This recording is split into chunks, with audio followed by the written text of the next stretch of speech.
Welcome to வெற்றிக்கணி. 2019 March மாதம் 17ஆம் தேதிக்குண்டான நடப்பு நிகழ்வுகளை தான் நம்ம இந்த வீடியோவில் பார்க்க போகிறோம். வாங்க வீடியோஸ்க்குள்ளே போகலாம். மார்ச் 16 புதுடெல்லியில் தமிழகத்தைச் சேர்ந்த பெண் விவசாயி சின்னப்பிள்ளை, திருநங்கை நடனக் கலைஞர் நர்த்தகி நடராஜ், விஞ்ஞானி நம்பிநாராயணன், மருத்துவர் வெங்கடாசாமி உள்ளிட்ட 54 பேருக்கு பத்ம விருதுகளை குடியரசுத் தலைவர் ராம்நாத் கோவிந்த் வழங்கினார். இந்த 2019 பத்ம விருதுகள் மொத்தம் 112 பேர்த்துக்கு அறிவித்தாங்க. அதில் பார்த்தோம்னா ஃபஸ்ட்டு பத்ம விபூஷனுக்கு ஒரு 4 பேர், அதுக்கடுத்து பார்த்தோம் அப்படின்னா பத்ம பூஷனுக்கு 14 பேர், அதுக்கடுத்து பத்மஸ்ரீ 94 பேர். சரிங்களா? நேற்று இதே விஷயத்தை நான் சொல்லும்போது இந்த இடத்துல 14க்கு போதெல்லாம் 4 சொல்லிட்டேன். அதாவது பத்ம பூஷனுக்கு ஆக்சுவலி டோட்டல் மிஸ்டேக் வந்திருக்கும். அதனால் நிறைய பேர் கமெண்ட் பாக்ஸில் சொல்லியிருந்தாங்க.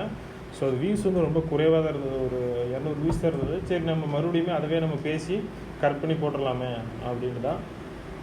சின்ன சின்ன மிஸ்டேக் வருதுன்றது ஒரு இயல்பு. ஸோ அதனால் சாரி, சின்ன சின்ன மிஸ்டேக் வந்துருச்சு. ஓகே, பார்த்துக்கலாம். 16 மார்ச், சரிங்களா? இதில் ஃபஸ்ட்டு நம்ம யாரை சொல்கிறாங்கன்னா சின்னப்பிள்ளை. இந்த சின்னப்பிள்ளை என்ன செஞ்சுருக்காங்கன்னா, அவங்க மகளிர் சுய உதவி குழுக்கள் மூலம் பொருளாதார நிலையை மேம்படுத்தியதுக்காக தான் இந்த விருதுக்காக இவங்க தேர்வு செய்யப்பட்டாங்க.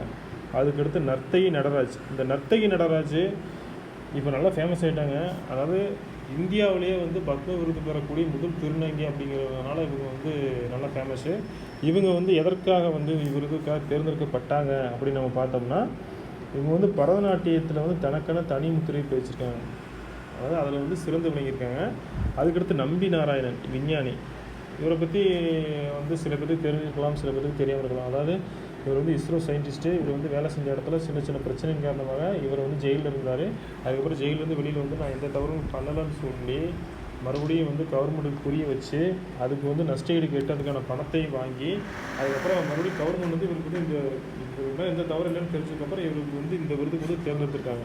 அதுக்கடுத்து வெங்கடாசாமி யார் அப்படின்னு பார்த்தோம்னா, சென்னையில் இருக்கக்கூடிய ஸ்டாலின் மருத்துவமனையில் அறுவை சிகிச்சை நிபுணராக வேலை செய்கிறாரு. இவர் எதில் ஸ்பெஷலிஸ்ட் அப்படின்னு பார்த்தோம்னா, ஒட்டுறுப்பு அறுவை சிகிச்சையில் ஸ்பெஷலிஸ்ட்டு. சரிங்களா? அதுக்கடுத்த கரண்ட் அஃபேர்ஸ் போகலாம். வரும் 2020 17 வயதுக்குட்பட்டோருக்கான மகளிர் உலகக்கோப்பை கால்பந்து போட்டியை இந்தியாவில் நடத்துவதற்கு ஃபிஃபா அனுமதி அளித்துள்ளது. ஸோ 2020 17 வயதுக்குட்பட்டோருக்கான மகளிர் உலகக்கோப்பை கால்பந்து போட்டி எங்கே நடைபெற உள்ளது அப்படின்னு கேட்கலாம். இந்தியா. சரிங்களா? நெக்ஸ்ட்டு 2019 தெற்காசிய மகளிர் கால்பந்து சாம்பியன் போட்டி எங்கு நடைபெற்று வருகிறது? நேபாளம், பீரட் நகர் அப்படிங்கக்கூடிய ஒரு இடம், அங்கே இருக்கக்கூடிய இடம். அண்மையில் புதுடெல்லியில் குடியரசுத் தலைவர் ராம்நாத் கோவிந்த் LNT தலைவர் யாருக்கு பத்ம விபூஷன் விருதை வழங்கினார்? LNT தலைவர் AM நாயக் அப்படிங்கிறவருக்கு பத்ம விபூஷன் விருது கொடுத்துருக்காங்க. சரிங்களா? AM நாயக்கு கிடைத்த விருது என்னது? பத்ம விபூஷன். பெண்கள் குழந்தைகளுக்கு எதிரான குற்றங்களை தடுக்க புதிதாக ஒரு பிரிவை உருவாக்கியது தமிழக காவல்துறை. இந்தியாவில் எந்த மாநிலம் பெண்கள் குழந்தைகளுக்கு எதிராக நடக்கக்கூடிய குற்றப்பிரிவை குற்றத்தை தடுப்பதற்கு புதிதாக ஒரு பிரிவு ஸ்டார்ட் பண்ணியிருக்கு அப்படின்னு கேட்டாங்கன்னா தமிழகம். அதே மாதிரி அப்பிரிவின் தலைமை அதிகாரியாக யாரை போட்டிருக்காங்க அப்படின்னு பார்த்தோம்னா அருணாச்சலம்ங்கிறது தான் அந்த பிரிவினுடைய தலைமை அதிகாரியாக நியமனம் செய்யப்பட்டிருக்காரு. அதுக்கப்புறம் பார்த்தோம்னா இந்த பிரிவு எப்போ இருந்து ஸ்டார்ட் ஆகுது அதிகாரப்பூர்வம் அப்படின்னு பார்த்தோம்னா, ஏப்ரல் மாதம் 1ஆம் தேதியிலிருந்து அதிகாரப்பூர்வமாக ஸ்டார்ட் ஆகுது. மாநிலம் முழுவதும் செயல்படும் 201 அனைத்து மகளிர் காவல் நிலையங்களும் இந்த பிரிவின் கீழ் கொண்டு வரப்பட்டுள்ளன.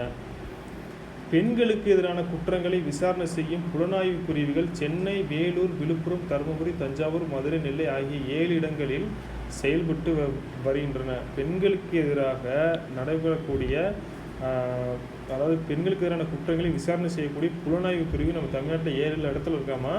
எங்கேன்னு பார்த்தோம்னா சென்னை, வேலூர், விழுப்புரம், தருமபுரி, தஞ்சாவூர், மதுரை, நெல்லை ஆகிய 7 இடங்கள் இருக்குது. அடுத்த கன்வெர்ஸ் போகலாம். சென்ட்ரல் பேங்க் ஆஃப் இந்தியாவின் தலைமை ஊழல் தடுப்பு கண்காணிப்பு அதிகாரியாக நியமனம் செய்யப்பட்டுள்ளவர் யார்? பரசுராம் பாண்டா அப்படிங்கிறவர் சென்ட்ரல் பேங்க் ஆஃப் இந்தியாவுடைய தலைமை ஊழல் தடுப்பு கண்காணிப்பு அதிகாரியாக நியமனம் செஞ்சுருக்காங்க.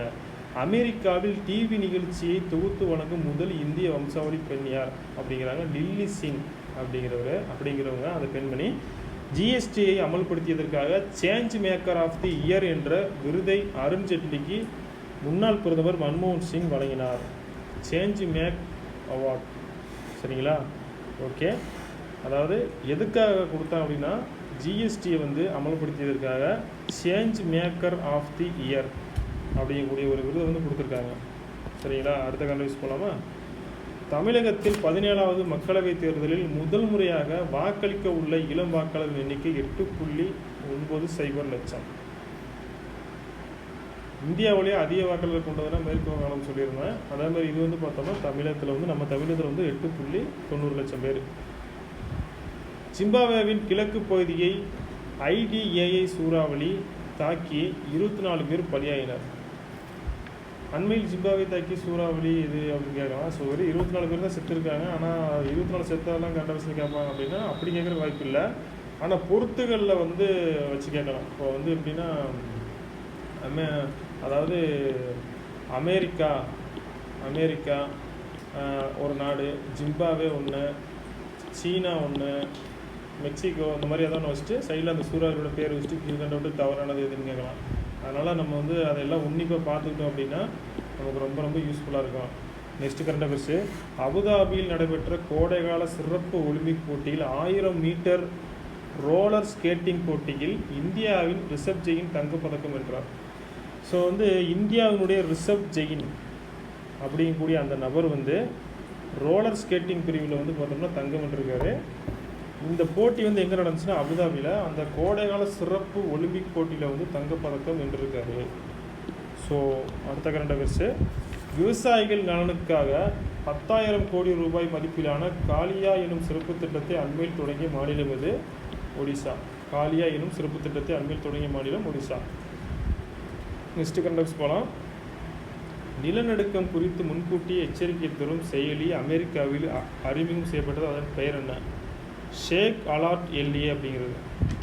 ஸோ இப்போ வந்து இதில் வந்து என்ன கேட்கலாம், ஷேக் அலர்ட் எல்ஏ என்கிற செயலியை அறிமுகம் செய்த நாடியது அமெரிக்கா. ஷேக் அலர்ட் எல்ஏ என்கிற செயலி வந்து எதற்கு பயன்படுகிறது? நிலநடுக்கம் குறித்து முன்கூட்டியே எச்சரிக்கை தரும் செயலி. அண்மையில் அமெரிக்காவால் அறிமுகம் செய்யப்பட்ட நிலநடுக்கம் குறித்த முன்கூட்டிய எச்சரிக்கை செயலியின் பெயர் என்ன அப்படின்னு கேட்கலாம். ஸோ இதை எப்படி வேணால் கேள்விகள் கேட்கலாம். அதனால் வந்துட்டு நீங்கள் வந்து நல்லா பார்த்துக்கோங்க. அடுத்த கண்டவிஸ் போகலாம். முன்னாள் ஐஏஎஸ் அதிகாரி ஷா பைசல் ஜம்மு காஷ்மீர் மக்கள் இயக்கம் என்னும் புதிய கட்சியை தொடங்கினார். இவர் வந்து முன்னாள் ஐஏஎஸ் அதிகாரிட்டாங்க. அதனால் வந்துட்டு முன்னாள் ஐஏஎஸ் அதிகாரி அவர் வந்து பார்த்தோன்னா பேர் என்ன அப்படிங்கிறது ரொம்ப முக்கியம். ஷா பைசல். அந்த ஷா பைசல் வந்துட்டு என்ன பண்ணியிருக்கிறாரு அப்படின்னா புதுசாக ஒரு கட்சி வந்து ஸ்டார்ட் பண்ணிக்கிறாரு. இவர் வந்து இளம் வயசு தான், ஆனால் வந்து எனக்கு வேணான்னு சொல்லிட்டு விஆர்எஸ் கொடுத்துட்டு வெளியில் வந்துட்டார். ஐஏஎஸ் பதவியே வேணாம் அப்படின்னு. ஏன் அப்படின்னா ஜம்மு காஷ்மீரில் இருக்கக்கூடிய மக்களுக்கு எதிராக வந்து அரசாங்கம் வந்து எல்லாம் எதிராக பண்ணுறாங்க. ஸோ அப்படின்னு சொல்லிட்டு அதனால் அவருக்கே தெரிஞ்சிச்சு அரசியல் மூலியமாக போனால் தான் எல்லாமே சரி பண்ண முடியும் அப்படின்னு. அதனால் அவருக்கு கட்சி ஸ்டார்ட் பண்ணிக்கிறாரு. ஸோ ஜம்மு காஷ்மீர் மக்கள் இயக்கம் அவருடைய பேர். உலக சுகாதார அமைப்பின் தலைமை விஞ்ஞானியாக நியமனம் செய்யப்பட்டவர் யார்? உலக சுகாதார அமைப்பினுடைய தலைமை விஞ்ஞானியாக நியமனம் செய்யப்பட்டவர். ரொம்ப ரொம்ப முக்கியமான கொஸ்டின். கண்டிப்பான முறையில் இந்த கொஸ்டின் வந்துட்டு எக்ஸாமுக்கு வந்து நம்ம என்ன செய்யலாம் எதிர்பார்க்கலாம். டாக்டர் சௌமியா சுவாமிநாதன். ஏற்கனவே நான் கரண்ட் ஆஃபீஸில் இதுக்கு முந்தின கரண்ட் ஆஃபீஸில் நான் கட்டாயத்தில் அதை பற்றி நான் சொல்லியிருக்கிறேன். இந்தியாவில் பல்வேறு அலைநீளம் கொண்ட விண்வெளி ஆய்வகமான ஆஸ்ட்ரோசாட் ஐயை பயன்படுத்தி கோள வடிவ நட்சத்திரங்களான NGC 2808 உள்ள புதிய புறஊதா நட்சத்திர கூட்டங்களை திருவனந்தபுரம் மற்றும் மும்பையைச் சேர்ந்த ஆராய்ச்சியாளர்கள் கண்டறிந்தனர். ஓகே. பிரதமர் நரேந்திர மோடியின் வாழ்க்கையை மையமாக வைத்து PM நரேந்திர மோடி அப்படிங்கக்கூடிய ஒரு படம் வந்து உருவாயிருக்கு அப்படிங்கிறாங்க. பிரதமர் நரேந்திர மோடியுடைய வாழ்க்கையை வந்து அவருடைய வாழ்க்கை, அவருடைய லைஃப் எப்படி இருந்துச்சு அதை பற்றி ஒரு படம் எடுக்கிறாங்க. படத்தோட பேர் பார்த்தோம்னா PM நரேந்திர மோடி. இந்த படத்தோட இயக்குனர் யாருன்னு சொல்லிட்டு நம்ம தெரிஞ்சுக்கிறோம். காரணம் முக்கியமாக 2 தெரியணும். ஒன்று படத்தோட பேர், இன்னொன்று படத்தோட இயக்குனர் ஓமம் குமார் அப்படிங்கிறவர். மத்திய வேளாண் மற்றும் விவசாயிகள் நல அமைச்சகத்தின் 2017 to 2018 ஆண்டுக்கான வருடாந்திர அறிக்கையின்படி கடந்த 4 ஆண்டுகளாக இந்தியாவில் அரிசி உற்பத்தியில் மேற்கு வங்கம், உத்தரப்பிரதேசம், பஞ்சாப், ஆந்திரா ஆகிய 4 மாநிலங்கள் முன்னிலை வைப்பதாக அரசு தரப்பு மதிப்பீடுகள் கூறுகின்றன. இப்போ வந்து இந்த விஷயத்தை சொல்லியிருக்கிறது வந்து யார் அப்படின்னு பார்த்தோம்னா மத்திய வேளாண் மற்றும் விவசாய நல அமைச்சகம் சொல்லியிருக்கிறாங்க. எந்த வருஷத்துக்கு அது சொல்லியிருக்கிறாங்கன்னா 2017 to 2018 ஆண்டுக்கு வந்து சொல்லியிருக்கிறாங்க. என்ன சொல்லிக்கிறாங்க? கடந்த 4 வருஷமாக இந்தியாவில் மேற்கு வங்காளம், உத்தரப்பிரதேசம், பஞ்சாப், ஆந்திரா ஆகிய 4 மாநிலங்கள் வந்து அரிசி உற்பத்தியில் வந்து முன்னிலையில் இருக்குது அப்படிங்கிறாங்க. ஆபாச படங்களை நீக்க ஏஐ ஆர்டிஃபிஷியல் இன்டெலிஜென்ஸ் என்று அழைக்கப்படுகிற செயற்கை நுண்ணறிவு தொழில்நுட்பத்தை பயன்படுத்த ஃபேஸ்புக் நிறுவனம் முடிவு செய்துள்ளது. ஸோ அண்மையில் ஃபேஸ்புக் நிறுவனம் பார்த்தோம்னா ஆபாச படங்கள் நீக்க கையாண்ட புதிய ஒரு தொழில்நுட்பம் என்னென்னு கேட்கலாம். இல்லைனா அந்த ஆர்டிஃபிஷியல் இன்டெலிஜென்ஸ் என்கிற புதிய ஒரு தொழில்நுட்பத்தை பயன்படுத்தி ஆபாச படங்கள் நீக்கிய நிறுவனம் எது? கூகுளா, ஃபேஸ்புக்கா, வேறு என்னன்னு சொல்லிட்டு கேட்கலாம். அதனால் அந்த நேம் ப்ளஸ் அது அந்த அந்த நிறுவனத்தோட பேர் நமக்கு ரொம்ப முக்கியம். இந்திய தொழில்நுட்ப நிறுவனம் ஐஐடி ருக்கி மற்றும் இந்திய விண்வெளி ஆராய்ச்சி நிறுவனம் இஸ்ரோ, ருக்கியும் இஸ்ரோவும் இணைந்து ருக்கி மற்றும் உத்தரகாண்டில் ஐஎஸ்ஆர்ஓ இஸ்ரோ ஐஐடிஆர் விண்வெளி தொழில்நுட்ப மையத்தை நிறுவ உள்ளது அப்படிங்கிறாங்க. ஸோ ரெண்டு சேர்த்து என்ன செஞ்சுருக்காங்க? விண்வெளி தொழில்நுட்ப நிறுவனத்தை நிறுவனத்துக்கு ரெடியாக இருக்காங்க. அதுக்கடுத்து நமஸ்தே தாய்லாந்து திருவிழா. இந்தியாவிற்கும் தாய்லாந்துக்கும் இடையில் இருதரப்பு உறவுகளை வலுப்படுத்தவும் கலாச்சார பரிமாற்றத்தை அதிகரிக்கும் வகையில் எத்தனையாவது நமஸ்தே தாய்லாந்து திருவிழா புதுடெல்லியில் துவங்கியது? 3வது. நமஸ்தே தாய்லாந்து திருவிழா பார்த்தோம்னா இந்தியாவுக்கும் நம்ம தாய்லாந்துக்கு இடையில் நடக்கக்கூடிய ஒரு விழா. இது இப்போ ரீசெண்டாக 3வது விழா ஸ்டார்ட் ஆகிருக்கு. இதோட நோக்கம் என்ன அப்படின்னு பார்த்தோம்னா இந்தியாவுக்கு அந்த ஒரு தாய்லாந்து நாட்டுக்கு இடையில் இருதரப்பு உறவுகளை வலுப்படுத்துறதுக்கும் கலாச்சார பரிமாற்றத்தை அதிகரிக்கிறதுக்கும் இந்த ஒரு விழா. சரிங்களா? இந்த விழாவோட பேர் நம்ம ஞாபகம் வச்சுக்கணும், நமஸ்தே தாய்லாந்து அப்படிங்கிறது. ஷாங்காய் ஒத்துழைப்பினுடைய பிராந்திய பயங்கரவாத எதிர்ப்பு அமைப்பு மாநாடு எங்கு நடைபெற்றுச்சு அப்படின்னு சொல்லி கேட்குறாங்க. தாஸ்கண்ட் உஸ்பெகிஸ்தானில் நடந்துச்சு. அடுத்து நம்ம வீடியோ பிடிச்சா லைக் பண்ணி ஷேர் பண்ணுங்கள். மறக்காம கமெண்ட் பாக்ஸில் ஒரு கமெண்ட் போட்டு விடுங்க. நிறைய பேர் கேட்பாங்க கமெண்டில் உங்கள் வாட்ஸ்அப் நம்பர் சொல்லுங்கன்னு சொல்லிட்டு. நம்ம வாட்ஸ்அப் நம்பரு இந்த மாதிரி இடையில பிடிஎஃப் கீழே ஒரு பிடிஎஃப் கீழே இருக்குது, அதே மாதிரி கடைசியில் இங்கே இருக்குது. ஸோ அதனால் இந்த நம்பருக்கு நீங்கள் உடனே மெசேஜ் பண்ணால் உடனே நீங்கள் ரிப்ளை பண்ண மாட்டீங்க அப்படின்னு சொல்லுவாங்க. 1 or 2 days ஒரு ரிப்ளை வந்துடும். சரிங்களா? அப்படி வராத பட்சத்துக்கு ஒரு நாள் இல்லைனா 2 நாளுக்குள்ளே வந்துடும். நன்றி, வணக்கம்.